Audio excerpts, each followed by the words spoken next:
It's a lens, one that helps us understand the world more deeply and act more fairly. Gender Perspectives, a program for those ready to see more, do more, and be more. Designed to challenge assumptions, ignite conversations, and build inclusive solutions across every sector of society. We are not, fighting the men. We are not saying we are equal in terms of rights. We're only asking they should recognize our existence. Join us on Gender Perspectives, showing every Saturday by 4 p.m. Repeat every Wednesdays by 5 p.m. and Thursdays by 3 p.m. Change begins with perspective. Let's widen yours.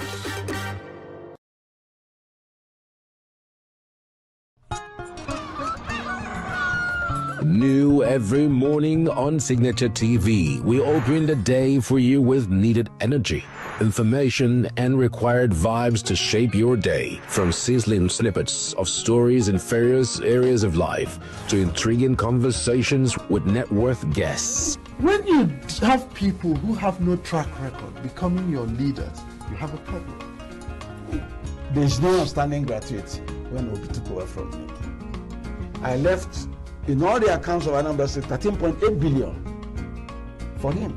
Your day cannot be complete without Signature Morning on weekdays and Signature New Day on weekends. There is no better way to start your day except Signature Morning and Signature New Day every day on Signature TV.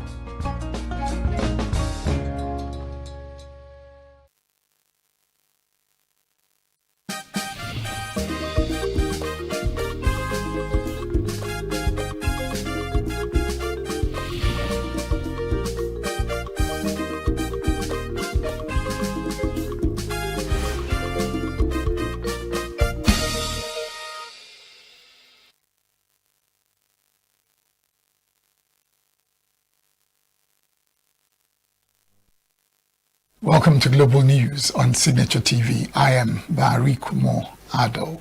In the headlines, reps approved Tinubu's $516 million loan request. Experts hail Mba's investment in security, urge other states to emulate. Ghana pulls out of U.S. aid talks over demands for personal data. And UAE lifts OPEC in blow to oil cartel amid war on Iran. Details in a moment. Every second, every minute, every day, news is breaking. Events occur and there are new developments. At Signature TV, we follow these stories objectively, bringing all sides without bias, explaining the complex issues, breaking down the numbers, and investigating the issues behind the news. Anywhere and everywhere, near or far, wherever the news is, we will be there. Signature TV. News in your pocket. The House of Representatives has approved President Bola Tinubu's request to secure a $516.3 million syndicated loan from Deutsche Bank AG to fund a major highway project. The approval was granted during plenary in Abuja following the presentation of a report by the House Committee on AIDS, Loans and Debts Management. A loan will finance key sections of the Sokoto-Badagry Superhighway, a flagship infrastructure project under the administration's Renewed Hope agenda. According to the president, the funding will cover sections 1, 1A and 1B of a project spanning about 120 kilometers. The highway is designed to stretch roughly 1,000 kilometers, linking Sokoto to Badagry, passing through several states to boost connectivity and ease the movement of goods. Financing arrangement is expected to be backed by a partial risk guarantee from the Islamic Corporation for the Insurance of Investment and Export Credit, while the federal government will provide counterpart funding exceeding 265 billion naira for land acquisition and compensation. The loan is structured over 9 years with a 3-year grace period and carries an interest rate tied to the secured overnight financing rate plus 5.3% annually.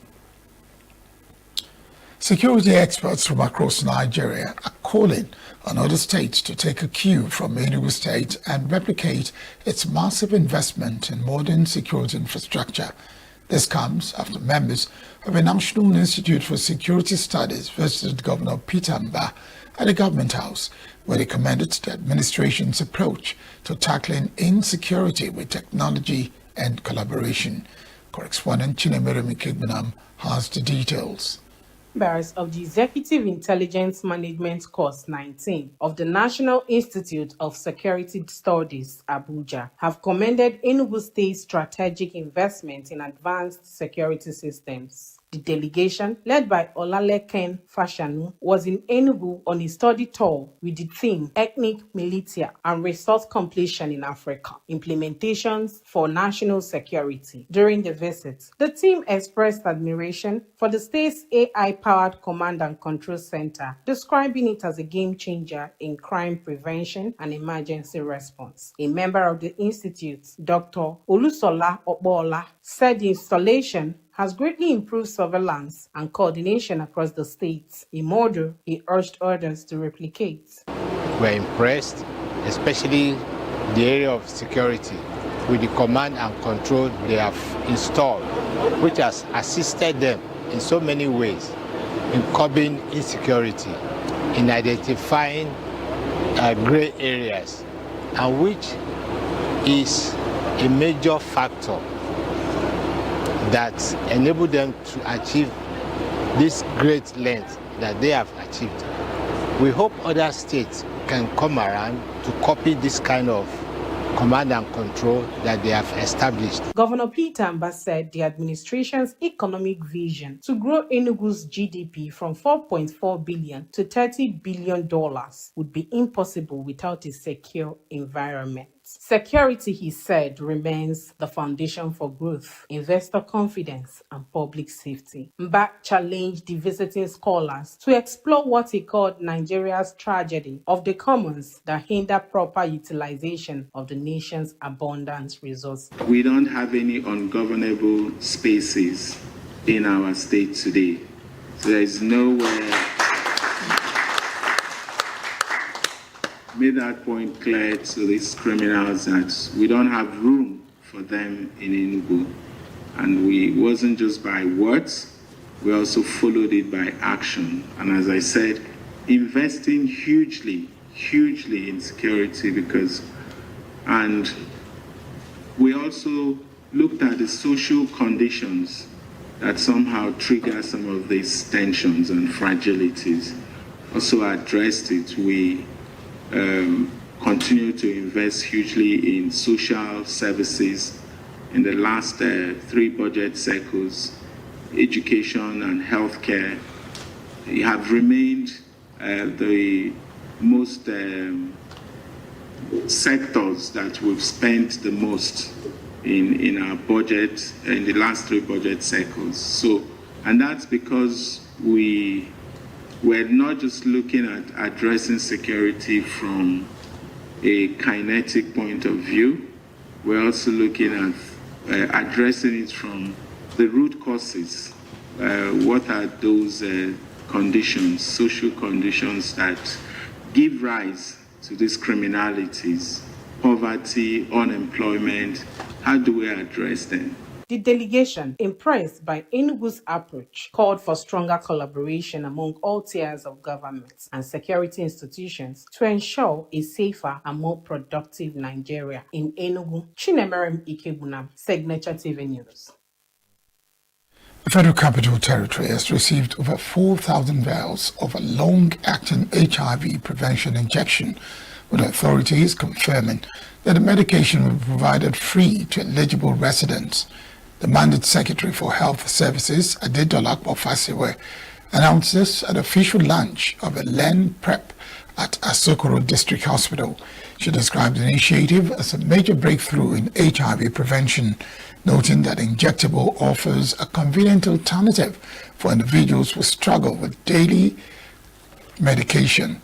According to her, LEN PrEP is administered just twice a year, making adherence easier while remaining highly effective. She however stressed that it complements existing prevention methods such as oral PrEP, condom use and behavioral interventions. Vice were revealed that the FCT has an HIV prevalence rate of about 1.4%, with more than 60,000 people currently receiving treatment. She emphasized that prevention remains key to reducing new infections. The territory is among select pilot areas for the rollout, targeting individuals at high risk of contracting HIV. She added that injections will be available free of charge at designated hospitals and healthcare centers across Abuja. Initiative is part of Nigeria's broader HIV response supported by the Global Fund, which has supplied thousands of doses of long-acting prevention for phased distribution across multiple states. Health officials say the program is expected to significantly reduce new HIV infections, improve adherence to prevention strategies, and move Nigeria closer to achieving global HIV control targets. They also called for increased public awareness and warned against stigma and the illegal sale of a medication, stressing that collaboration will be key to the success of the rollout. The learning environment shapes the quality of education in every institution, and for the nursing science students of the Faculty of Health Sciences and Technology at the University of Nigeria, ENUGU campus, the environment has been far from ideal. Correspondent Christopher Lele, who attended the foundation laying ceremony of a new faculty building at the institution, sees it as a move to change that narrative. Overcrowded lecture halls, inadequate seats, and limited study spaces are conditions which nursing science students of the Faculty of Health Sciences and Technology at the University of Nigeria, ENUGU campus have been confronted with. The situation has led to lack of concentration that directly affects academic performance and student well-being. According to them, the overcrowded classrooms have left them standing through lectures or scrambling across campus in search of chairs, missing critical parts of the lessons. But in a decisive response, the alumni, staff, and students of Faculty of Health Sciences and Technology, University of Nigeria, ENUGU, have taken a major step forward with the foundation laying ceremony of a new faculty building. The project will house preclinical lecture halls, classrooms, and laboratories for students in their second and third years.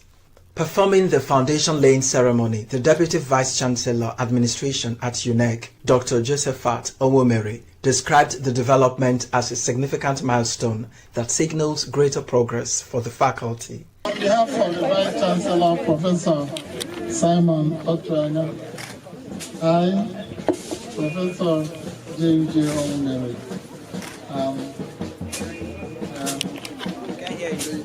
lay foundation work for this great building which the faculty is trying to build. Yes, the Faculty of Health Sciences and Technology. We say this in the mighty name of our Lord Jesus Christ. The Provost, College of Medicine, Professor Hyginus Ezegwe, welcomed the initiative, calling it a much-needed relief for both students and the faculty. The government cannot do it alone, so we needed collaboration from volunteers and non-governmental organizations. And the faculty has eventually reached out to the alumni and able to do so. I'm highly excited to bring the total relief to the entire faculty, even to the students and the staff. The Dean of the Faculty of Health Sciences and Technology, Charles Ezema, expressed appreciation to the university management for allocating land for the project. He added that attention is already shifting toward the need for additional clinical structures for senior students. The building is a new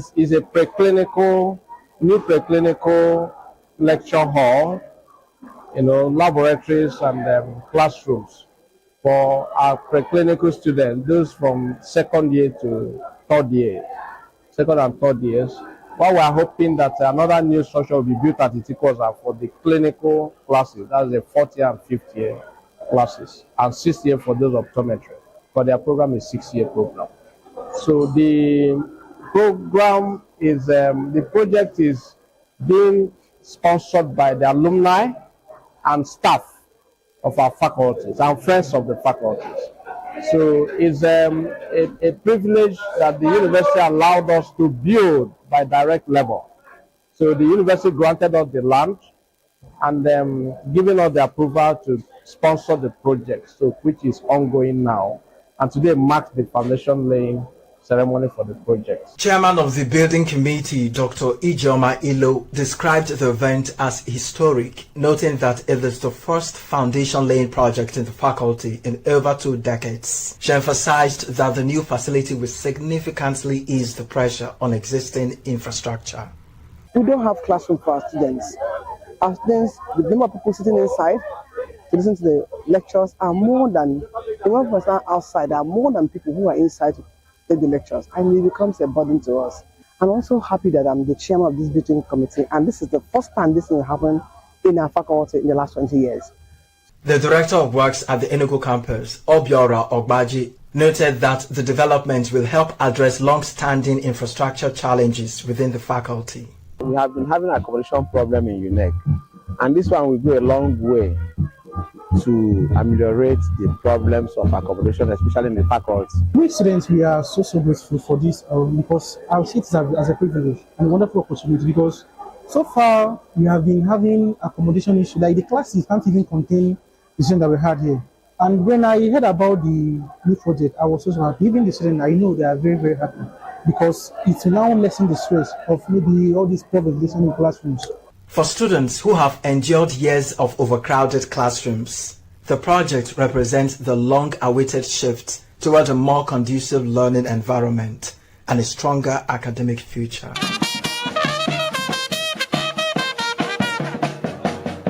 In Enugu, Christopher Lele, Signature TV News. A former deputy director of the Department of State Services, Dennis Amakri, has called on the administration of President Bola Tinubu to suspend preparations for the 2027 elections and prioritize tackling Nigeria's worsening security situation. Amakri made a call during an interview where he urged the federal government to demonstrate stronger political will in confronting insecurity across the country. His remarks come amid renewed violence in parts of Plateau State, where a late-night attack in Gako community located in Riyom local government area left a pastor and 3 members of his family dead. The victims, Reverend Ayuba Choji, his wife, and 2 children, were reportedly killed when gunmen stormed the village and opened fire. The former DSS official criticized political actors for focusing on election campaigns while insecurity persists, warning that insurgency has continued for nearly 2 decades due to internal support networks. Amakri alleged that some individuals within and outside government are financing and benefiting from criminal activities tied to insurgency, describing it as a multi-billion naira economy. Further claimed that powerful figures, including some retired military officers, are linked to the crisis in regions such as Zamfara State, stressing that decisive action and political will are needed to address the situation. Ghana has reportedly ended negotiations with the United States over a multi-year aid agreement after Washington demanded access to citizens' personal data. According to a close source to the Ghanaian government, proposed deal worth about $109 million over 5 years collapsed after Accra resisted the data sharing condition. A source said talks became tense, with the U.S. delegation applying pressure when Ghana refused the request. The funding package was believed to be tied lightly to health programs, including efforts to combat diseases such as HIV, AIDS, malaria, and tuberculosis. However, officials did not publicly disclose full details of the agreement. The development comes amid a broader shift in U.S. foreign aid policy under President Donald Trump, which has seen Washington pursue bilateral agreements across Africa, funding the dismantling of the U.S. aid and a reduced role for non-governmental organizations.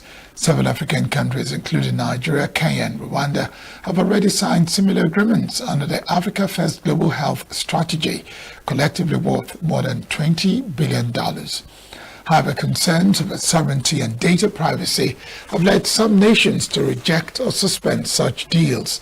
Zimbabwe and Zambia both declined comparative proposals earlier this year, while a court in Kenya temporarily halted its own agreement shortly after it was signed. Despite the breakdown in talks, relations between Ghana and the United States had recently improved, with cooperation on trade and migration issues. U.S. officials say they remain open to strengthening ties with Ghana, even as negotiations over the aid package have come to an end. United Arab Emirates has announced it will withdraw from OPEC and a wider OPEC Plus, a move that could significantly reshape global oil markets. The decision, which takes effect from May 1, was described by UAE officials as part of a shift towards prioritizing national economic interest and a changing energy strategy. Energy Minister Suhail Mohammed Al-Mazroui said the move followed a careful review of the country's current and future production policies, stressing that it was a sovereign decision taken without consultation with other member states. The UAE's exit deals a major blow to OPEC, where it has long been one of the most influential producers.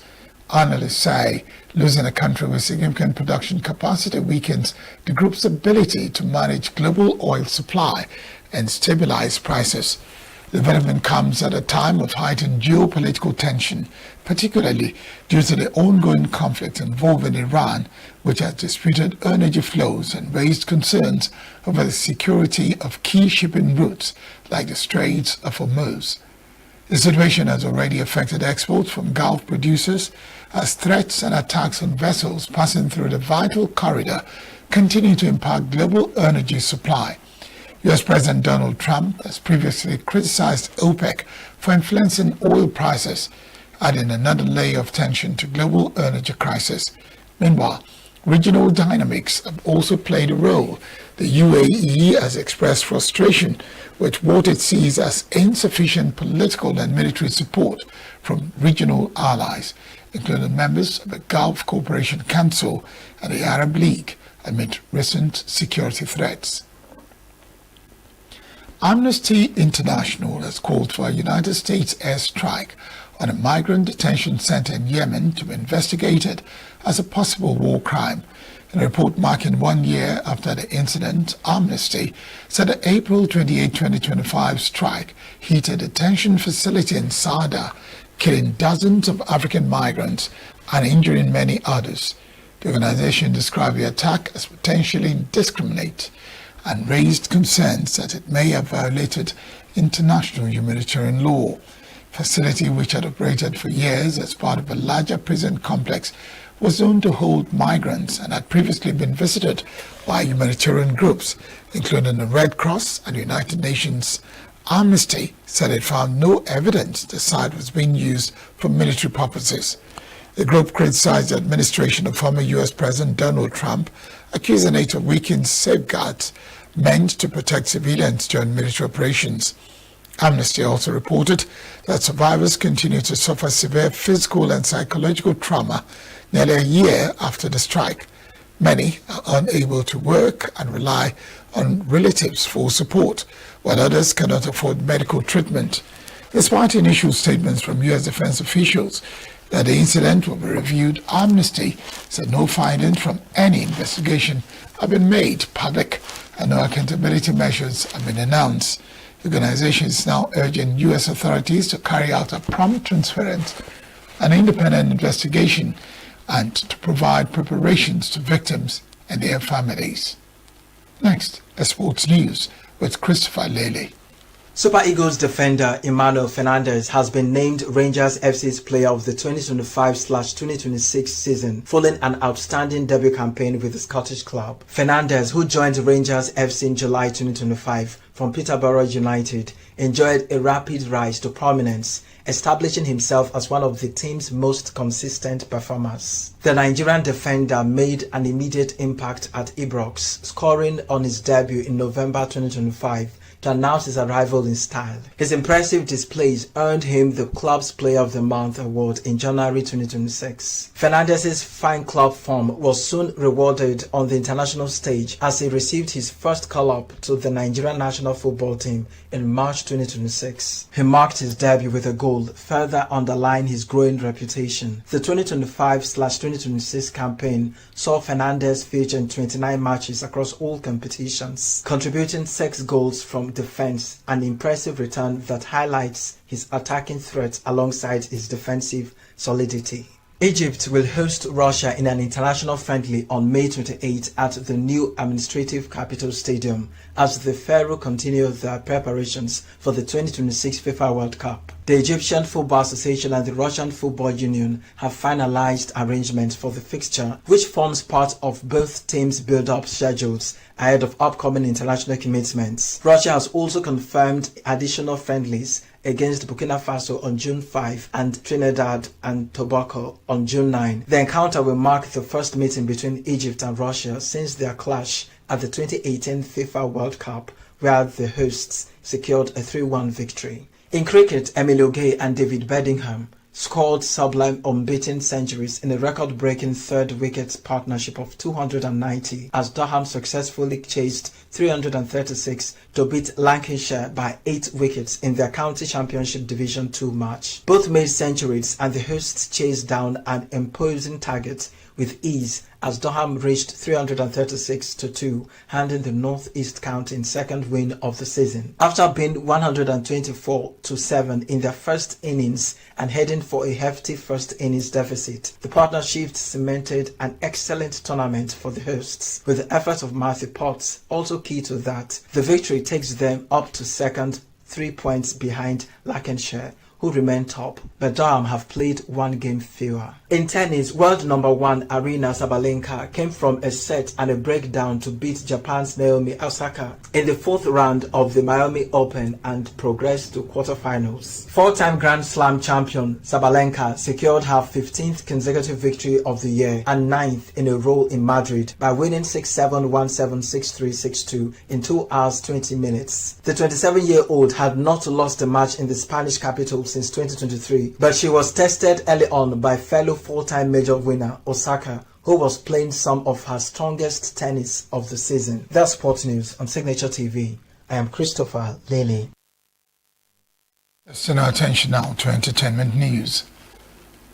Nollywood actor and entrepreneur Solomon Akinyesi has passed away. The sad news was confirmed on Monday by Abubakar Yakubu, president of the Actors Guild of Nigeria, AGN, who stated that Akinyesi died in his sleep on Sunday. His body has since been deposited in a mortuary in Abuja. Yakubu further stated that the guild is still awaiting more details from the actor's family regarding the circumstances surrounding his death. He explained that Akinyesi went to bed and did not wake up, and confirmed that the incident occurred in Abuja, where his remains are currently being kept. A native of Edo State from the Akoko Edo Ososo area, Solomon Akinyesi had a long-lasting career in Nollywood, featuring in several films such as Heart of a Saint, Desperate Ladies, Pretty Liars, and Bridge of Contracts. His passing has shocked many Nigerians, with tributes already pouring in as colleagues and fans react to the unexpected loss. Nigerian rapper Olamide has revealed that he often feels nervous before going on stage. Speaking in an interview with YouTuber Korti EO, the Bado Krona explained that his anxiety stems from traumatic experiences during past performances. He recalled several unsettling incidents where individuals unexpectedly rushed the stage and attempted to grab personal items, such as his chain or hat. He described those moments as frightening and unpredictable, noting that such experiences have continued to affect his confidence whenever he is about to perform.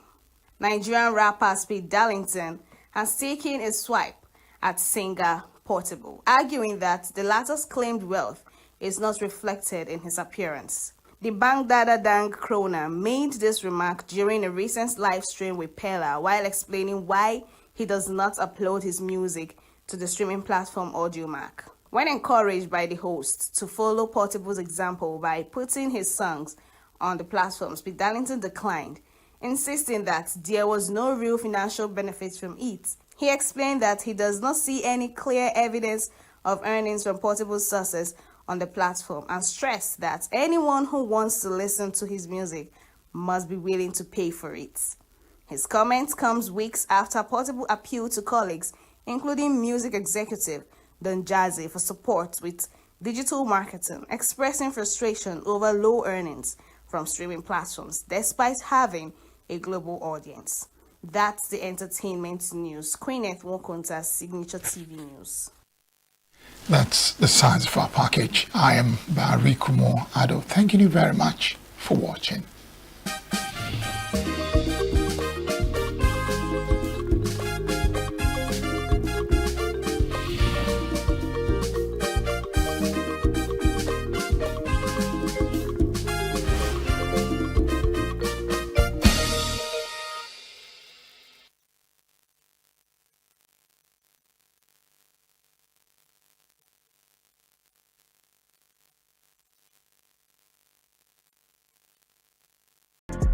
Get plugged into the heartbeat of entertainment on The Hub, your ultimate show on e-vibes.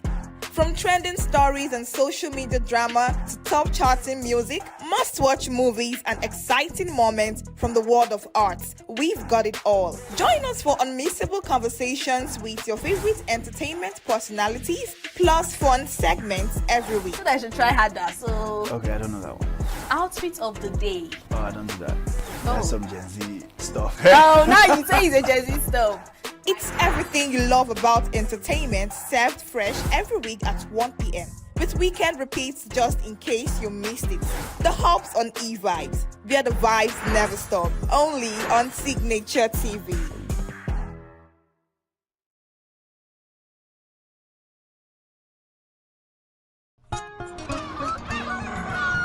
New every morning on Signature TV, we open the day for you with needed energy, information, and required vibes to shape your day. From sizzling snippets of stories in various areas of life to intriguing conversations with net worth guests. When you have people who have no track record becoming your leaders, you have a problem.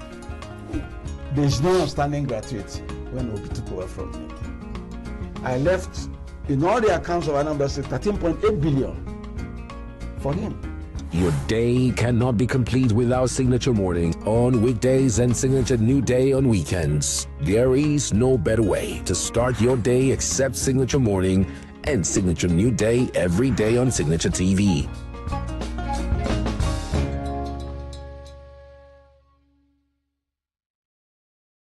President Bola Tinubu has continued to engage with critical stakeholders, especially during the Ramadan and Lenten season, especially those he considered central to Nigeria's democratic and developmental processes.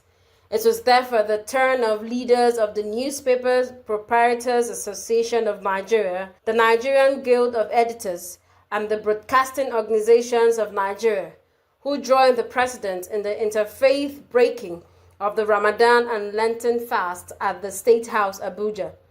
President Tinubu used the occasion to charge the media industry to help deepen the country's federal system by shifting greater attention to the activities of states and local governments, insisting that development must be driven at all tiers of governments. He told the media executives and editors that the recent reforms that guarantee direct funding for local governments have created a new opportunity for grassroots development, noting that the press must play a critical role in ensuring accountability at all levels.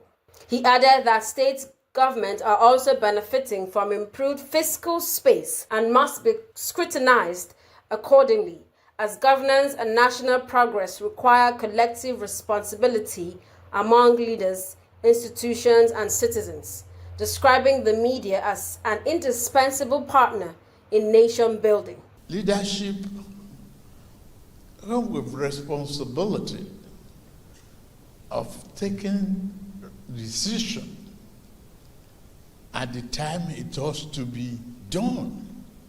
Otherwise, it's a failure. At the time we have to confront the subsidy, Nigeria was teetering on the edge of bankruptcy. But having asked for the job and getting it, I can look back other than make corrections as I move along. Save the nation, bring it back from the brinks. Today, I can stand proudly before you that we are back from that brinks.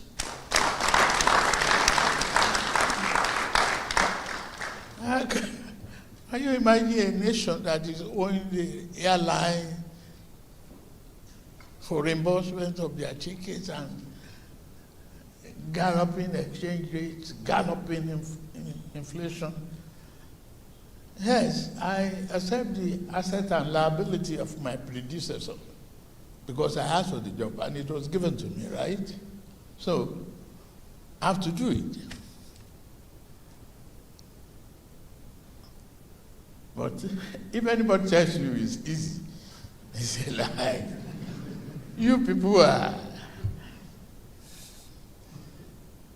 Earlier, the Minister of Information and National Orientation, Mohammed Idris, said the Tinubu administration recognizes the critical role of the media in sustaining democracy and national development. He disclosed that the federal government has already begun engagement with major technology companies such as Meta and Google over their impact on Nigeria's media industry and assured that the administration remains firmly committed to press freedom.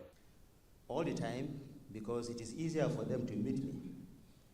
They say, go and tell the president about this and that. The president has done, go and talk this one. Today they have an opportunity and they have said what they want to say. And let me use this opportunity to tell the MPO that indeed the Federal Ministry of Information and National Orientation and all the regulatory agencies, relevant regulatory agencies, are already engaging with the big techs, Meta and Google. They are all in our offices and we have held meetings. We are already anticipating this and we are working on that. I believe that the president will not allow anybody to come here and just rip from our economy and go away. He will continue to do that. But let me also say that each time I go to see Mr. President to brief him or to receive directive from him, what he tells me is, how are your people? What are they saying? How are they doing? And I keep telling them, the message that you have for them. Your Excellency, thank you for what you do for the media. Thank you for the kind of support that you have given me to drive this sector. And thank you for the kind of encouragement that you are giving everyone. You see, in 2023, when you took, May 2023, when you took office, Nigeria was on the so-called gray list, meaning that it was difficult for people to do business in this country. Speaking on behalf of Nigerian media industry, the co-founder and publisher of Business Day, Frank Aibogun, thanked the president for hosting the gathering and for his support for a vibrant and economically sustainable media. Aibogun said the media industry came to the meeting as partners in national development and raised concerns about rising operational costs and the existential threat posed by global technology platforms. But as partners in the project of national development, and as an industry that remains indispensable to Nigeria's democracy, there are three issues in particular that we would like to raise very, very quickly. The first relates to the matter of, in fact, all of them relate to the matter of the survival of the media, but I'll be starting with the first one, which is around tariff and other costs inflicted upon us, we consider ourselves as sources for education and enlightenment in society. Import duty under government's tariff schedule, specified in the ECOWAS Common External Tariff CET, as adopted by the Nigerian government and listed under the Nigerian Customs duty exemption list schedule. I would leave all that. Please, sir, very, very quickly,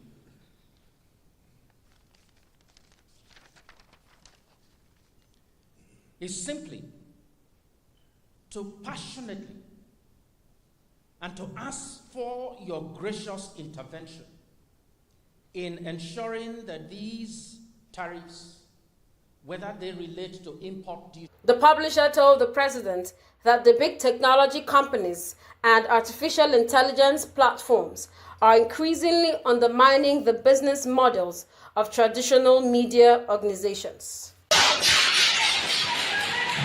Nigeria appears to be entering a troubling phase where insecurity is no longer a distant concern but a daily reality, casting its shadow over communities, highways, markets, and increasingly the nation's schools. The recent surge in kidnappings has unsettled citizens and raised serious concerns about the effectiveness of the country's security architecture across several states. Fear has become a constant companion. Travelers now avoid certain routes, farmers abandon their farmlands, and families adjust their daily routines around the unpredictability of violent attacks. Citizens have continued to voice deep concern over the worsening security situation. In fact, to me, I'm not safe. I don't think I'm safe here. It's just there's nothing we can do than the government, to plead on the government to, work very hard to make sure that everyone is safe. Because you don't have gun, I don't have gun. So there's nothing I can do than to just look unto God and cry unto, that's the way we have been doing, cry unto the government to please, whatever they think they can do under their watch, to make sure that these guys, they don't get hold on us, because hey, I'm afraid if they come, while are they, will not be small thing. We need more security men in this country. And secondly, these security men should be deployed to their own states. The rate of insecurity in Nigeria is getting high, and everybody seems to be insecure. But what is happening is getting out of hand. We are not happy as a citizen that our fellow citizens are falling down. Both the army and the innocent children, especially school children, the way they are falling on daily basis, we are not happy. Seeing our old women being kidnapped, being robbed, in this country that we call Giants of Africa, it's so bad. And the current government, they are not doing anything to what is happening. Businesswoman Ifeoma Aneke says many residents are now too afraid to sleep soundly in their homes. I don't think anybody feels safe. Aside me, I don't think anybody feels safe for what is happening in Nigeria presently, because the kidnapping, the bandits everywhere, the killing, everybody is so scared. Even to sleep, if you are sleeping now, I don't think people are sleeping with their eyes closed. If you hear any noise anywhere, you just wake up, because everywhere is not safe in Nigeria presently. Christian Aminu called on relevant authorities to ensure the deployment of security personnel to churches, schools, and other public institutions to guarantee safety for citizens while carrying out their daily activities. I think the government should try by all means to adopt a system whereby there will be security agencies that will be released to churches, schools, and other infrastructures, that at least the people can be safe when they are around their place of duty and workplaces. Let them mobilize security agents, all the consigns, let them make sure that insecurity is stopped in Nigeria. Some time ago, I had a foreign country planning coming to Nigeria to do something concerning it. And up till now, They are still killing and nothing is done.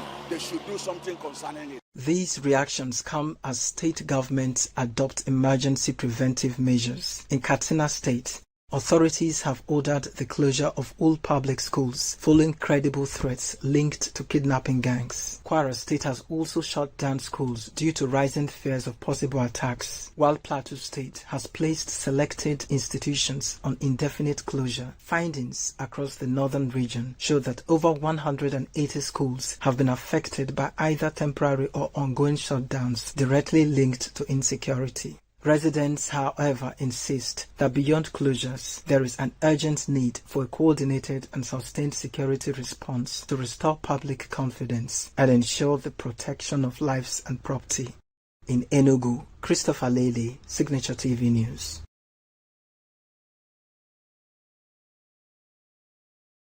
For me, I don't know the reason why virtually everybody wants to join APC. I don't know the reason. Governors who are very comfortable in their states, they are supposed to stay wherever they are. After all, they were elected on the platform of the party. You know, they are now leaving their parties to join the ruling party. I don't know the reason. I don't know whether they're being enticed for one reason or the other. I don't know, but I think that is not good for democracy. Multipartyism is one of the bedrocks of democracy. It creates choice for the electorates.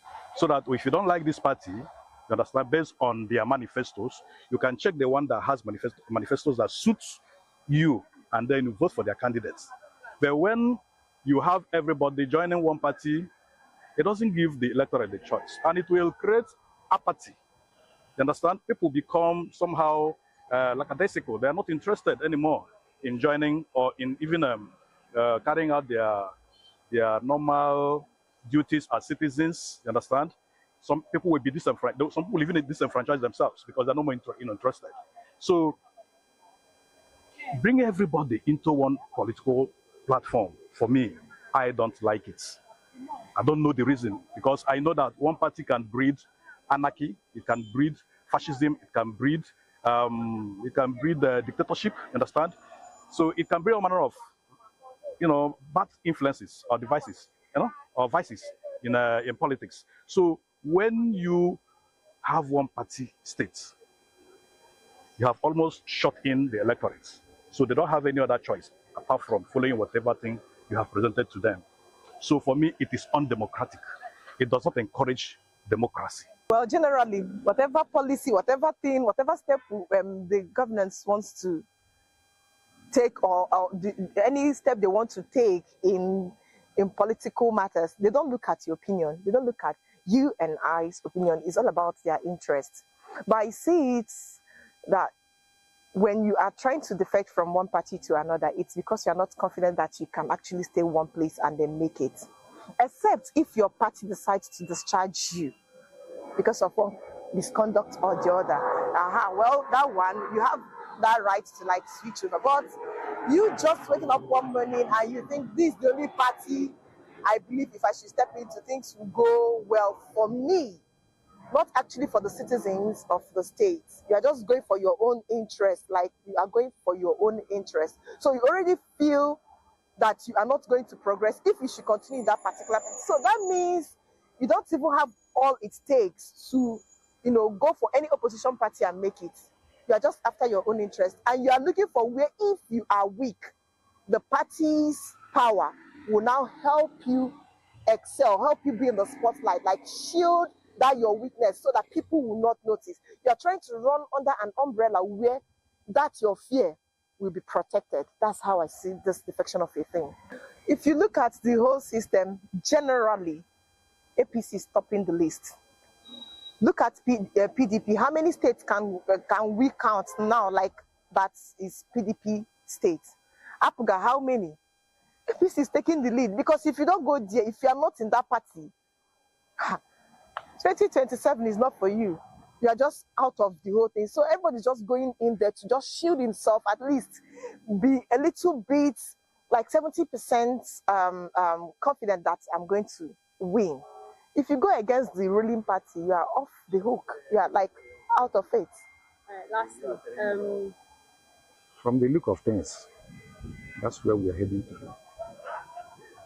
Because what How many governors are left? Just few. And the indication is that they are planning to defect. And it will not be good for us, because this is democracy. We should allow other parties to come in place. We should give them a platform to participate. With the way APC is going, I don't think the future of Nigeria is bright. So moving to one party system. What we have now, we are in this, will I call it what my master is doing? Let me, you understand? What they taught us then, I say follow, just be who you are. For me, that's what I say. I don't say anything going from one party to another.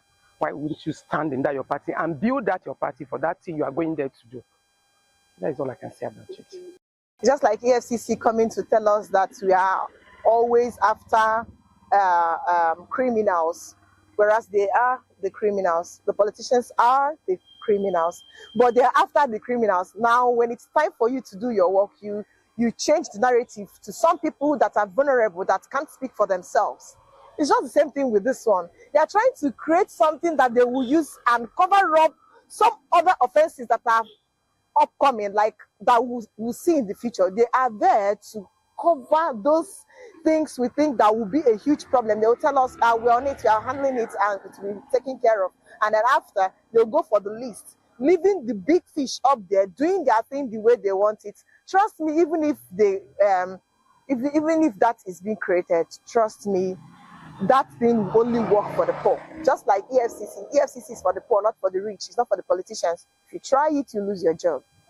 That's all I can say. I love it because I was once in that stage when I was coming. I'm once in that election stuff when I was still a young lady. When I call a young lady, that is a Spencer. I work under that INEC. There's the one we went for issues, or we are coming back. Opponents started chasing us to drag the ballot box from us. So as God may have it, we skate through. So if they can bring out that kind of commission, it will help those that are rigging elections. His bill is okay, but in this country, we call Nigeria, I think he should pursue for electoral reform first to get what it needs to have a very good election in Nigeria. That's what he pursued for before coming to electoral offenders reform or waiting, because this electoral offenders reform cannot work if people are not having a good electoral reform. So I believe he should pursue that first before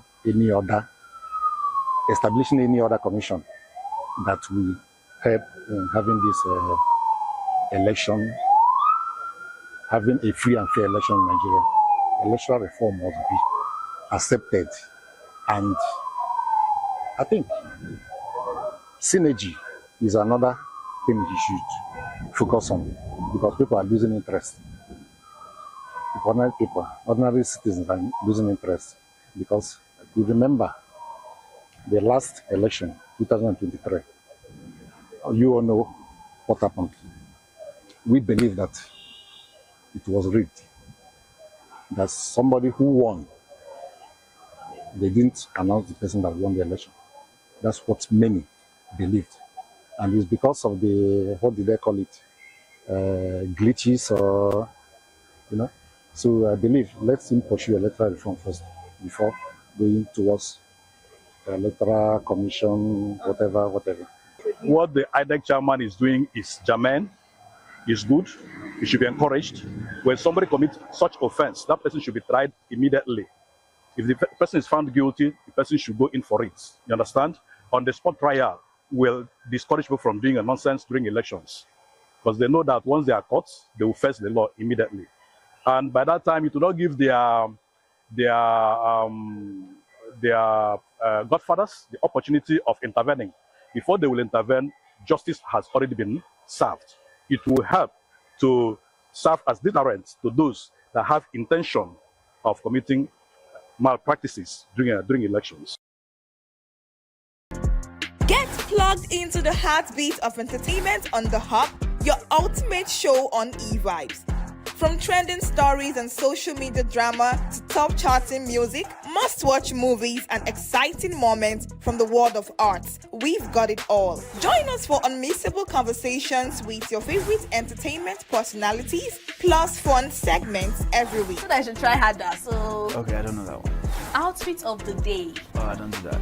That's some Gen Z stuff. Oh, now you say it's a Gen Z stuff. It's everything you love about entertainment, served fresh every week at 1 p.m.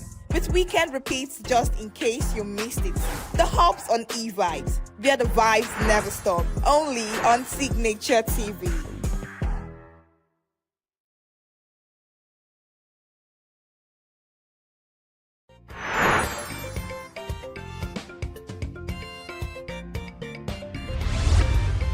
Signature TV. News in your pocket.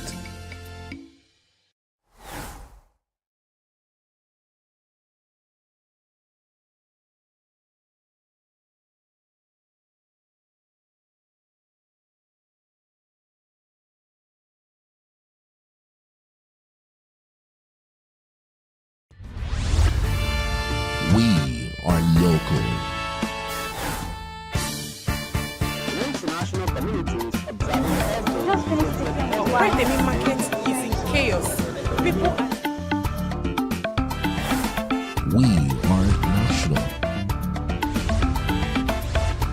Those in support of this motion as amended, say aye. Aye. We have taken the vote by default. We are international. Israeli airstrikes. Donald Trump left us the worst unemployment.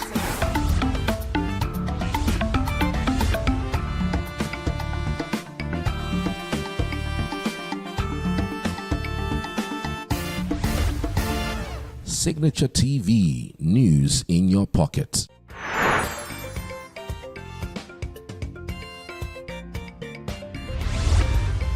Signature TV. News in your pocket.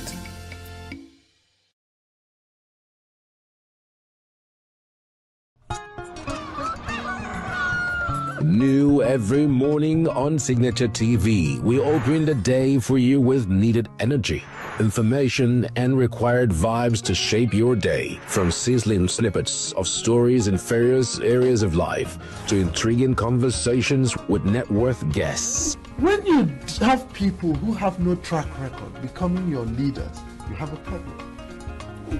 There's no outstanding gratuity when Obi took over from me. I left in all the accounts of Anambra State 13.8 billion for him. Your day cannot be complete without Signature Morning on weekdays and Signature New Day on weekends. There is no better way to start your day except Signature Morning and Signature New Day every day on Signature TV.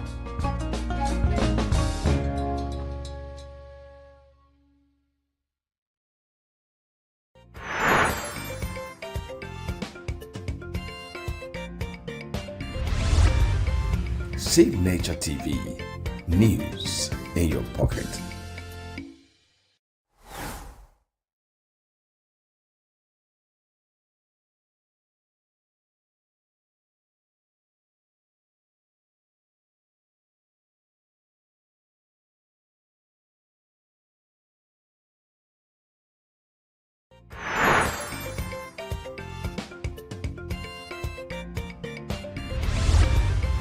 Signature TV.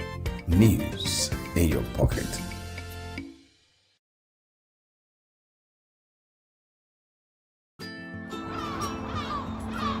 Bright and early as the day breaks, as the newspaper headlines trail the stories that shape the day. We at Signature TV trail the headlines that trail the day. We interrogate the headlines. We analyze the stories that make the headlines. Wyatt is overrated, and they even overrated themselves and went into CBT. They are insensitive of some Nigerian children who have never heard what it was CBT. With passion and emotion, we drive the conversation to change a narrative. Let nobody be deceived by Nigerian high level of performing in agriculture export. We are still where we are. Newspaper review on Signature TV every morning on Signature Morning, weekdays, and Signature New Day, weekends. Newspaper review on Signature TV. We do not just review the headlines, we make the headlines relevant to our daily lives.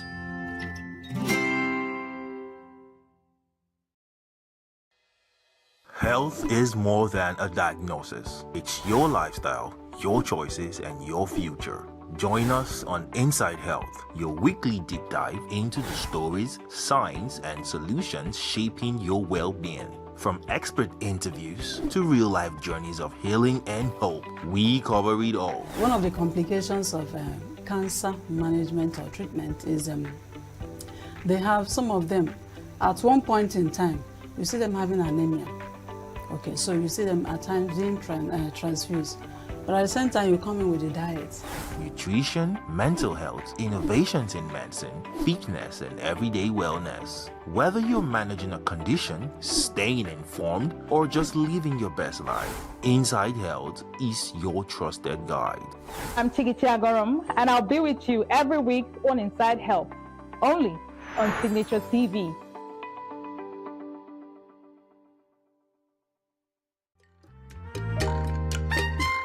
The way we see the world shapes the way we change it.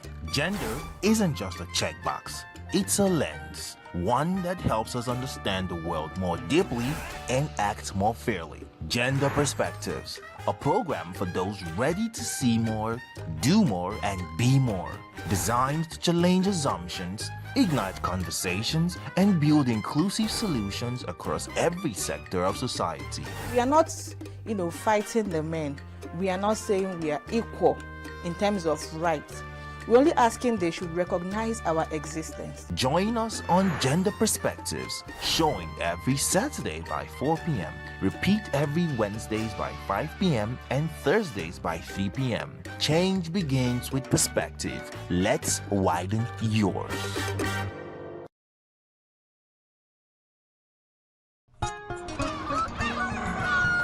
New every morning on Signature TV, we open the day for you with needed energy, information, and required vibes to shape your day. From sizzling snippets of stories in various areas of life to intriguing conversations with net worth guests. When you have people who have no track record becoming your leaders, you have a problem. There's no outstanding gratuity when Obi took over from me. I left, in all the accounts of Anambra State, 13.8 billion for him. Your day cannot be complete without Signature Morning on weekdays and Signature New Day on weekends. There is no better way to start your day except Signature Morning and Signature New Day every day on Signature TV.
Good morning, Nigeria. What a beautiful day it is. Today is Wednesday, the 29th day of April 2026.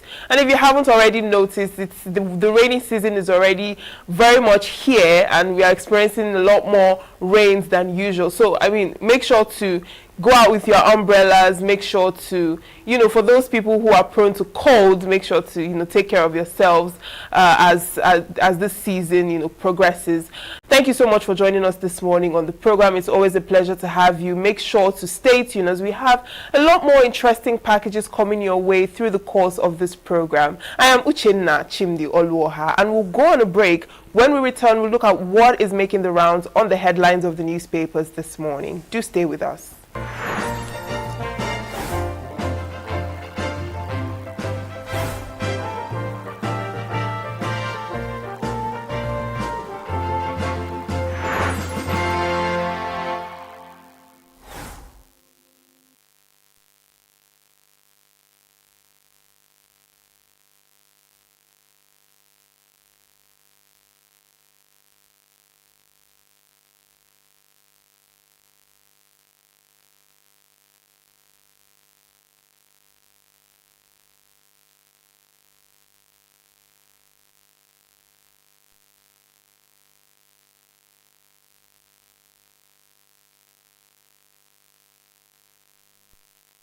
Thank you so much for staying with us. It's time to look at the headlines on the papers this morning, starting with the Vanguard newspaper. On the major headline, it says 2027, ADC PRP blow hot. We stand at grave risk of exclusion, ADC writes CJN. Our restraint should not be mistaken for weakness, says PRP. ADC seeks quick recovery of Supreme Court judgment. Alleges crisis in PRP engineered. APC pushes back against allegations of undermining PRP. And lawyers urge trust in Supreme Court amid INEC's deadline pressure. Jet A1 middlemen defy regulator, raise price to 2,230 naira per litre. NLC says 1 million naira salary worthless without stable naira. Tinubu kicks off 2027 re-election bid as APC begins sale of forms. Page 19 says 400 billion naira airtime credit market. Alton raises alarm over regulatory dispute. UAE quits OPEC May 1st. Raises concerns over market stability. And on page 7, family recounts horrific killing of Abuja corps member, demands justice. Over to the Nigerian Tribune. Page 18, the major headline, APC, the battle within. How Guba's senatorial contests affect party unity in Oyo, Nasarawa, Delta, Benue, others. Lagos GAC endorses Hamzat. Faleke picks forms for Tinubu. Yayi, Hunye, Daniel obtain governorship senatorial forms. Reps approve $516.3 million fresh loan for Tinubu. Kidnappers demand 500 million naira ransom for farm managers release in Ondo. ADC fingers APC in PRP's sudden leadership crisis.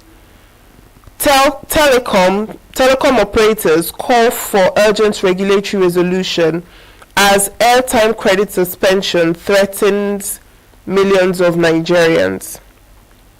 Insecurity, Senate moves to allocate 1% of Federation accounts, others to police funding, amid clamor for state police.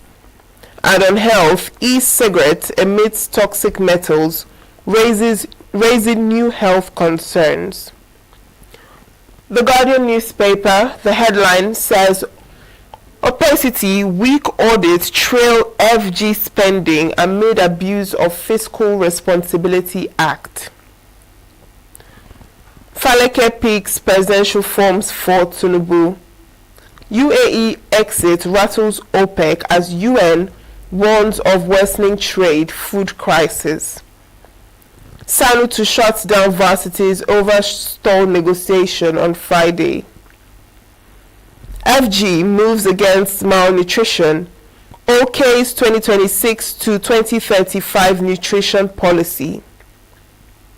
ADC's 2027 prospects titter as court delay raises fresh fears.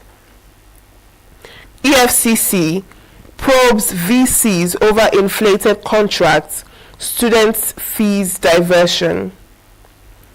Newspage 30 says terrorists threaten to execute 176 Kwara abductees. And finally, on The Guardian, Rivers, stakeholders bemoan lull in governance, multiple stalled projects. Now, the Punch newspaper, page 24, says 2027 election, Tinubu APC bigwigs pick forms, GAC backs Hamzat. FG targets $3 billion share earnings with export ban. Presidency counters Northwest neglect claims, lists ongoing projects. Xenophobic protests escalate in South Africa. Locals target school children. NEMA evacuates 12 children, 10 infants, 159 others from Libya. And on the US-Iran war, NNPC hikes oil prices by $7 per barrel. Alright, that is what we have on the Punch. Over to the Nation newspaper. The Nation says Ruto backtracks, says Nigerians speak excellent English. Witness how $6.23 million was taken from CBN coffers under Emefiele. Storm over Mark-led ADC NWC's ultimatum to Supreme Court. Council seeks expeditious verdict in letter. Akpabio declares Jimoh's seat vacant. And President greets Adenuga at 73 on page 4. And the major headline, Tinubu picks nomination form to open re-election bid. Hamzat, Yayi, Adamu, Tumsa, Buba take governorship forms. And now to the Daily Trust newspaper. ADC battles time. Demands verdict. Suspected killer cop arrested to face disciplinary panel. Bandits raid Zamfara community as residents flee. An EFCC chair says that 6 in 10 university students into Yahoo. Alright, that is what we have on the major headlines this morning, and it's time for our review. We have Law Ibeyewa. Good morning. Good morning, Richie. How are you? I'm fine, thank you. How are you doing? Okay. So looking at the headlines, we see that it's all about APC and PRP blowing hot. Also looking at the Supreme Court judgment concerning the ADC as well. And also let's just talk about parties generally, because even in the APC we are seeing people picking up forms for elections, and both gubernatorial and also presidential. Well, let's start with the picking of forms. We can see that somebody has picked up the forms for the president, picked on his behalf, 100 million naira for the form for the party. That means he is going for the presidency. It's no longer in that whether he is contesting second term or not. I also know that somebody else has picked form in the party. So whether it is arranged or not, but at least somebody who has shown interest in challenging him for the presidency, for the presidential ticket of APC. That is one. Then for the ADC that you mentioned earlier, I think that the party has written to the Supreme Court. They are battling time, and time is of essence. And that if the Supreme Court doesn't act fast, no one may not be wrong to accuse it of being complicit in the efforts to frustrate the ADC. Because they are Nigerians, they know what is going on in the country. They know that there are people who are looking up to ADC for an alternative to the government. Even if it doesn't win, let there be a challenge to the incumbent president. It's not good for a country to put all their eggs in one basket. It is not fair. For Nigerians, it's not fair. On even the government. And that, at times, when these things happen, it may justify the allegations that the ruling government wants to snuff out life from other political organizations. Now look at what's happening in PRP now. It's also been accused that the PRP, which may have provided another opportunity for some persons to contest for the presidency, has now been brought another internal crisis. Probably that's the allegation that is still being sponsored by the same government. So if I am the president, I am in power, I'm in authority, I have the budget, I have everything, instrument available to me to buy Nigerians with projects, with good policies.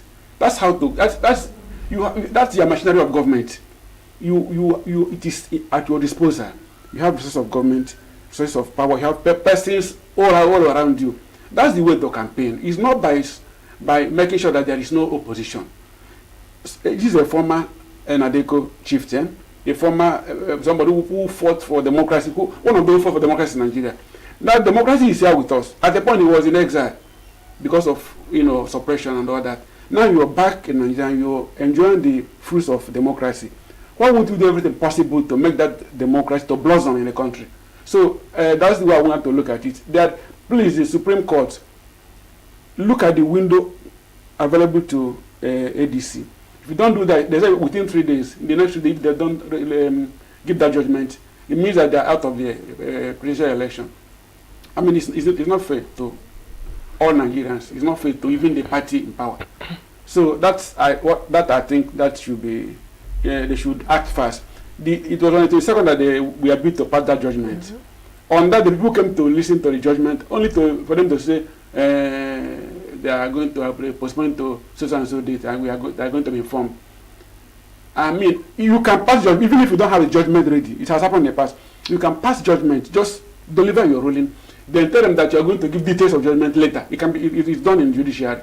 So I don't see that the delay for this length of time. It's not fair.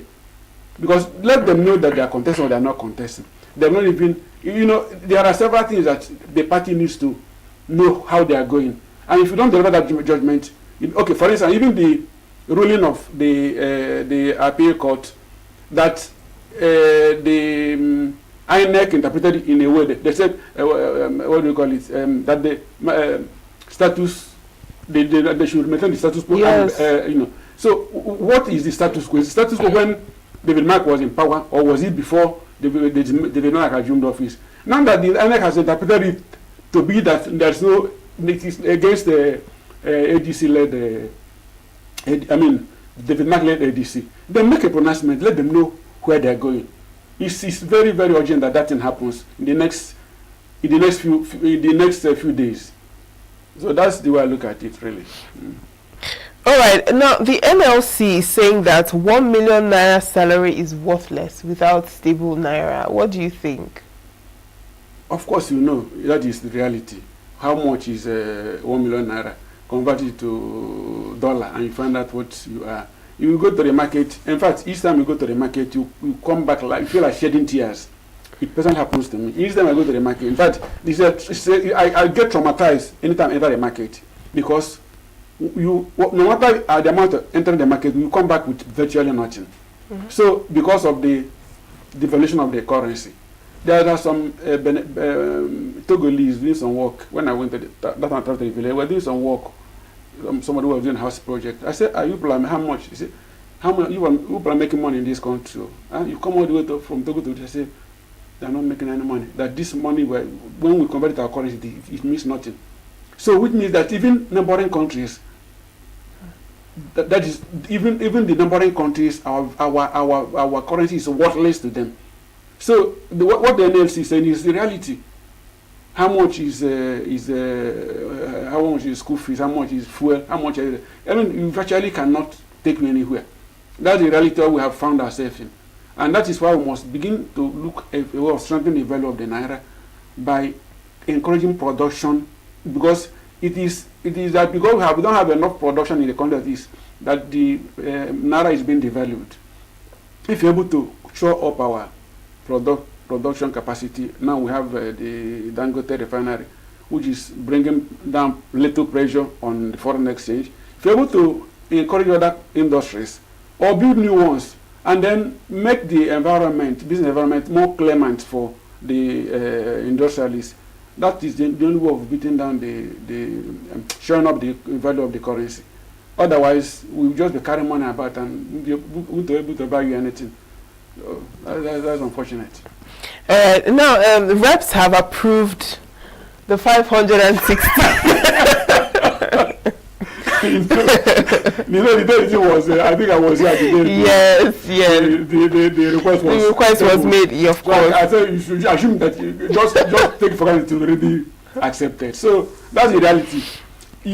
Within themselves, this House of Reps, they know within themselves, they know that there's no defense for these demands. You have removed the oil subsidy. You have deregulated the currency. And you have put so many taxes here and there. You are making more money. And why are you still taking loans? So many things that we say people were stealing money through the crude oil, oil import and so on and so forth. And you have all these things, the oil subsidy is gone. The money is now in our coffers. You have introduced several taxes. The money is coming in, and so why are you still taking loans? Why are the governors are smiling to every day, every month. They're happy that they're getting more allocations, they're getting more money. Why must you continue to take loans? For what? Not to fix our hospitals, not to fix our educational institutions that are in dilapidated conditions. It is to go and begin another project. Sokoto to what do you call it? Highway. Yeah. So I really don't understand. And look, the House of Reps or the National Assembly, who should be a check on the executive, are also complicit in whatever they are doing. Anything that comes from Tinubu to from President is already approved, even in advance. Even before the president is already approved.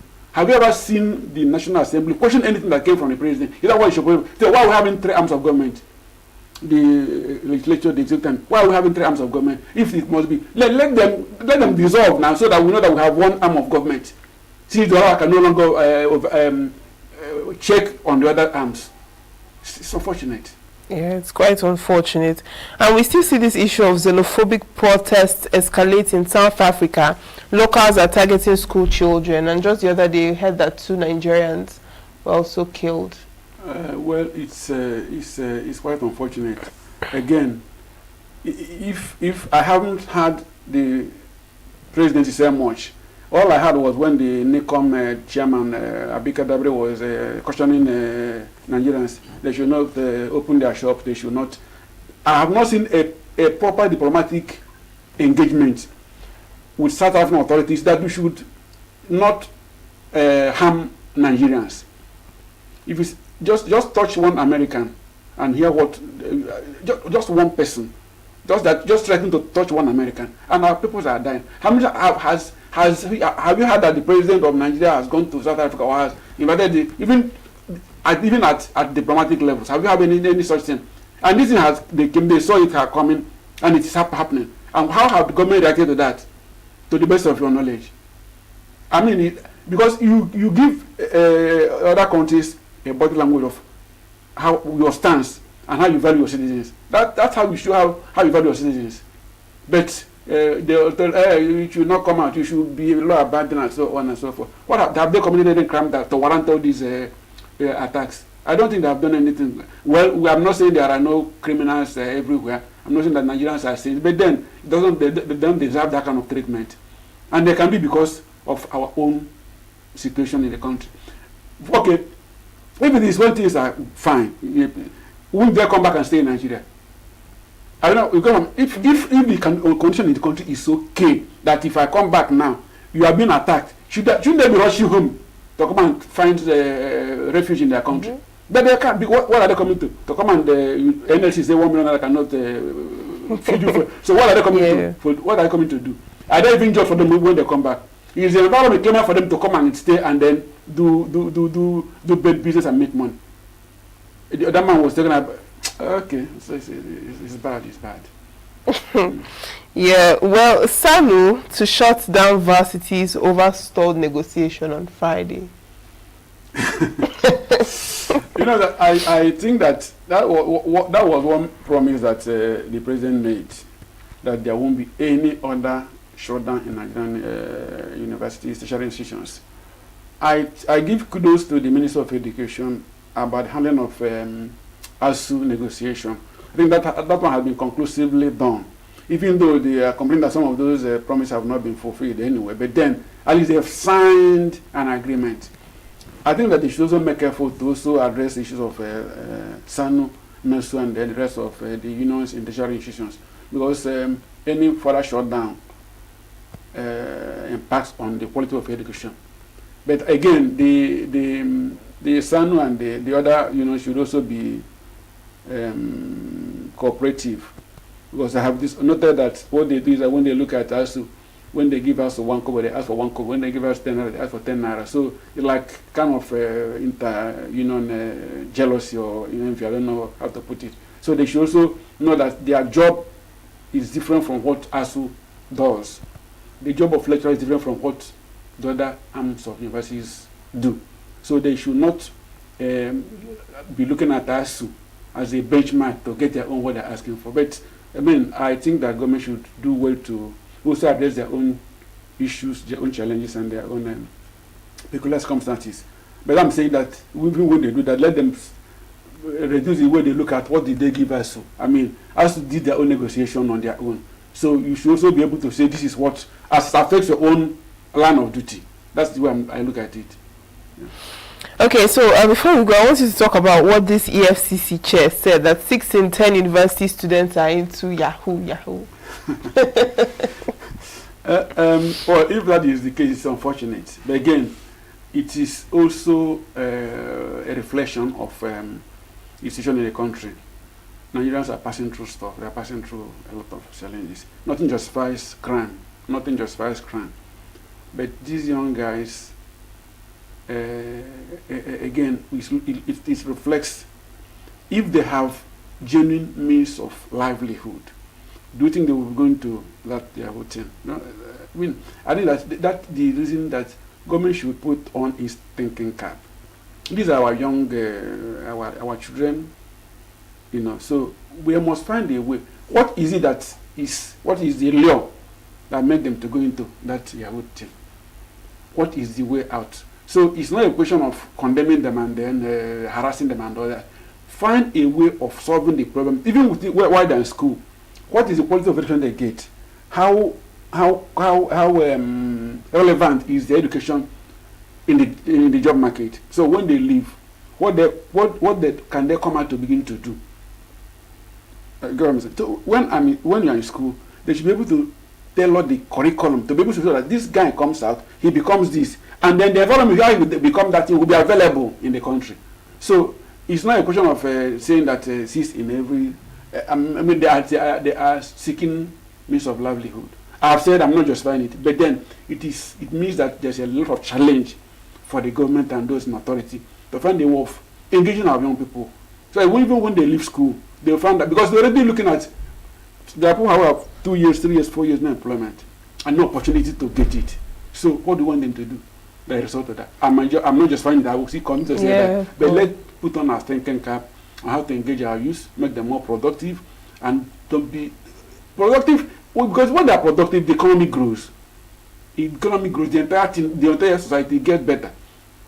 That's the way I want to address that your question. All right, well, that brings us to the end of our review this morning. Thank you so much for coming to join us for the newspaper review. Thank you. I enjoy having you here. You come another time. I enjoy you more.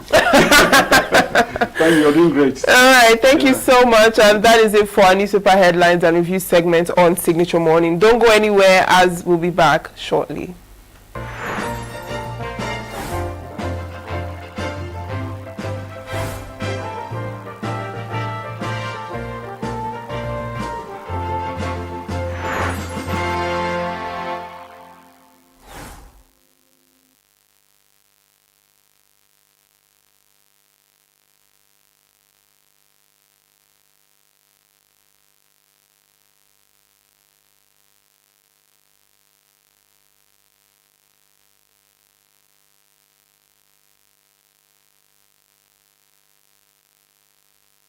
Overcrowded lecture halls, inadequate seats, and limited study spaces are conditions which nursing science students of the Faculty of Health Sciences and Technology at the University of Nigeria, ENUGU campus have been confronted with. The situation has led to lack of concentration that directly affects academic performance and student well-being. According to them, the overcrowded classrooms have left them standing through lectures or scrambling across campus in search of chairs, missing critical parts of the lessons. But in a decisive response, the alumni, staff, and students of Faculty of Health Sciences and Technology, University of Nigeria, ENUGU, have taken a major step forward with the foundation laying ceremony of a new faculty building. The project will house preclinical lecture halls, classrooms, and laboratories for students in their second and third years.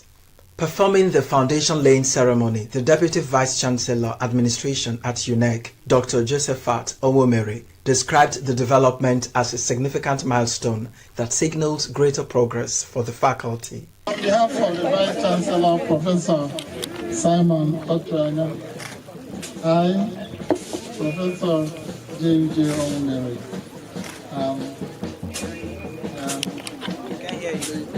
lay the foundation block for this great building which the faculty is trying to build. Yes, the Faculty of Health Sciences and Technology. We say this in the mighty name of our Lord Jesus Christ. The Provost, College of Medicine, Professor Hyginus Ezegui, welcomed the initiative, calling it a much-needed relief for both students and the faculty. The government cannot do it alone, so we needed collaboration from volunteers and non-governmental organizations. And the faculty has eventually reached out to the alumni and able to do so.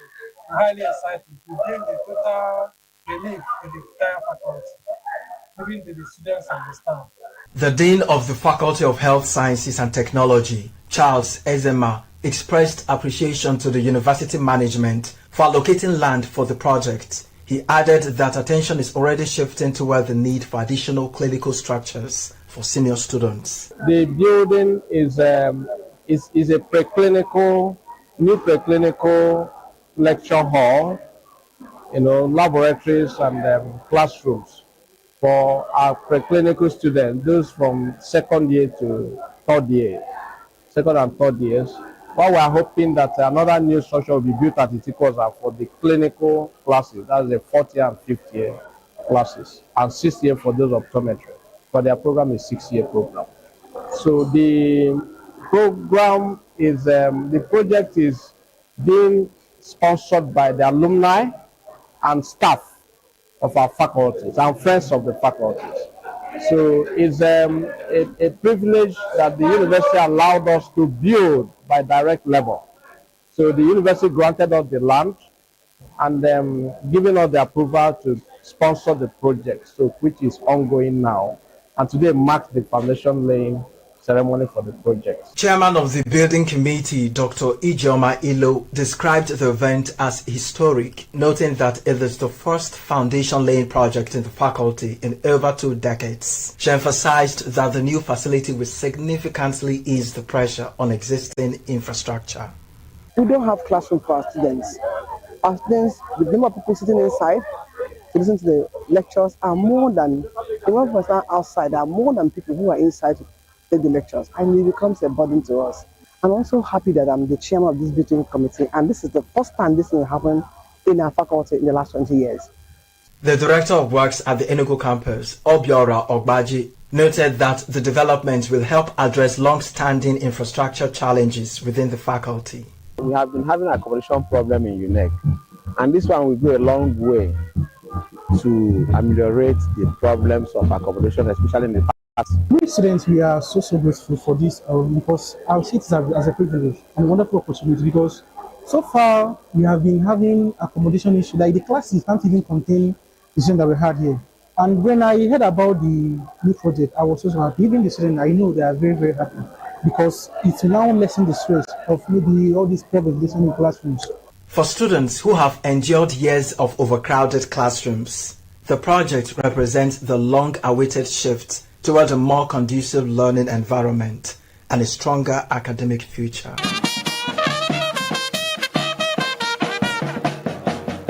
In Enugu, Christopher Lele, Signature TV News.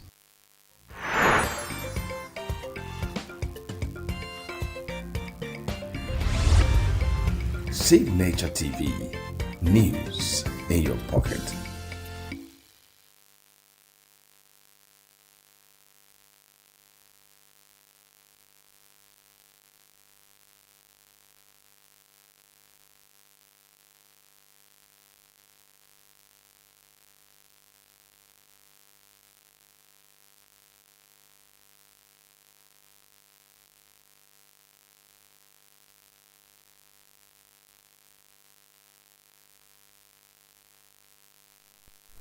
Welcome back. Now we'll be bringing to you an interview we had with Caleb Okeke Enyubi. We talked about the 2027 political build-up and the public trust of INEC, by the electorate. Do enjoy.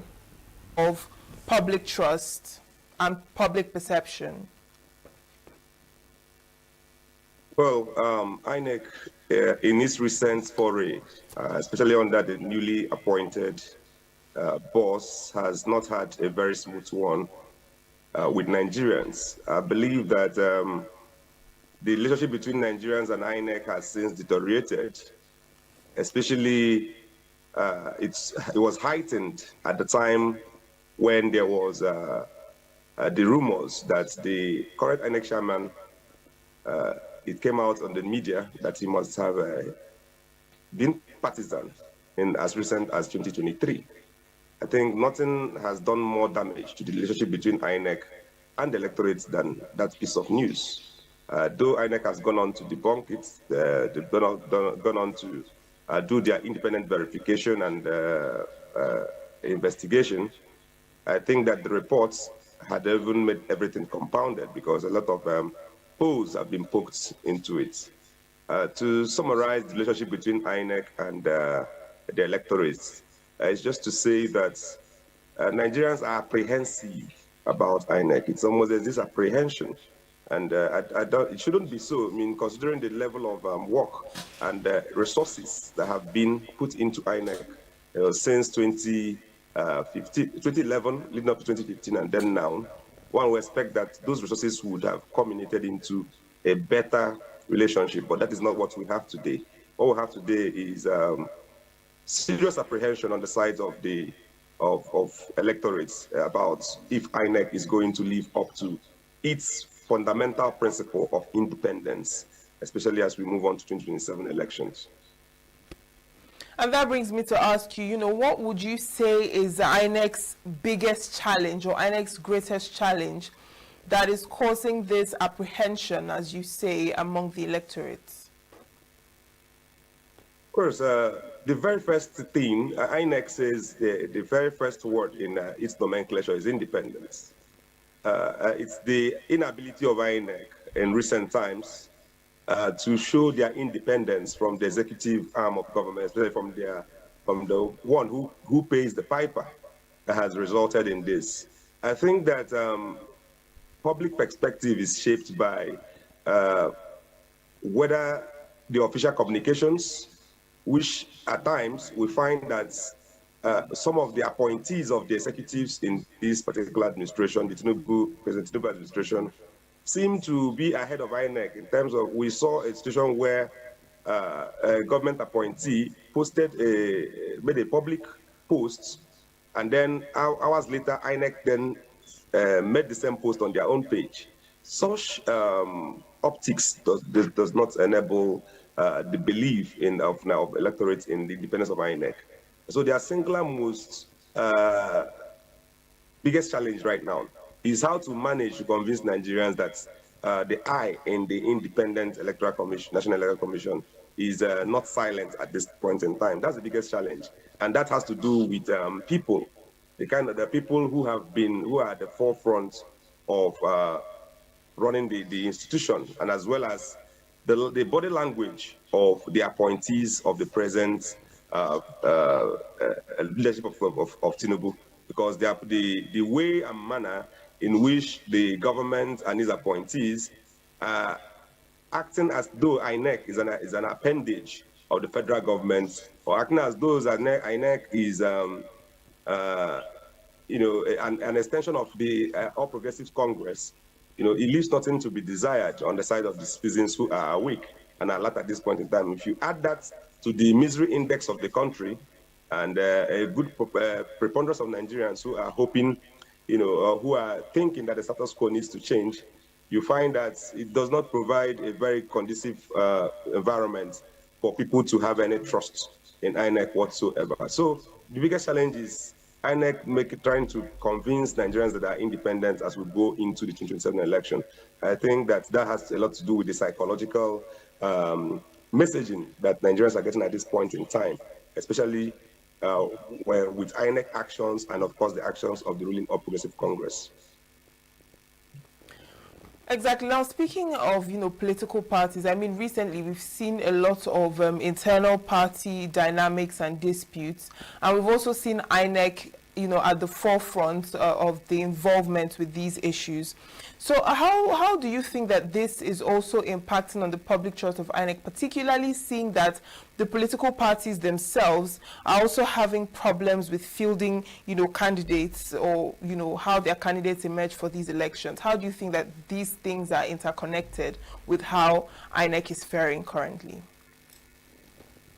All right. The litmus test for how well INEC is doing is, of course, how political parties themselves as entities feel about INEC. That's one of the easiest litmus tests to check.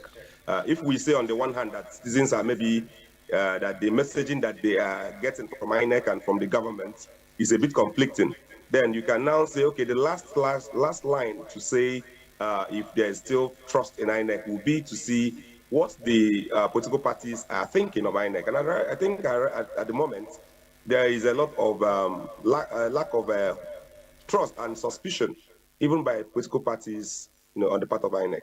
And this is not, sorry, it is not unfounded, because prior to this time, we have not seen INEC so proactive in making political parties look like they are not on the same footing. All parties are not equal. I mean, it's expected that every registered party in this country should be seen as equal in the face of INEC.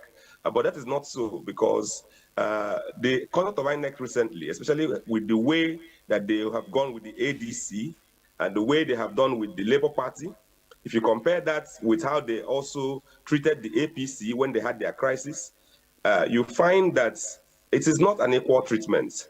And that compounds the problem. It doesn't make it better, it compounds it. Because if political parties who are the first clients of INEC are not feeling that the services that INEC is giving to them is it's quality enough, or it's impartial, I think that leaves so much to be desired on the part of the institution of INEC. And it is also presents a very potent danger, where INEC has now been openly accused by political parties as wanting a coronation, not an. I mean, political parties. This is the words of political parties or actors in this instance. I think I'm quoting Senator Daniel Melai in this instance, where they have accused INEC of wanting a coronation of the Progressive Congress in 2027. Such words and such utterances from political parties and politicians, even though they may be viewed as political, but they hold some weight, especially when you look at it, if you compare the treatment that INEC has given to these parties who are aggrieved with the ruling All Progressive Congress. I mean, within the same political cycle, 2023 up to now, it gives cause for any keen mind to suspect that all is not well within the INEC, and that the political parties may have, of course, serious ground for their suspicion of INEC's culpability in the problems that they're having today. Now, earlier on, when you talked about the challenges, you mentioned the issue of appointments. So I want to ask you, what alternative do you see as opposed to appointment of, the INEC chairman?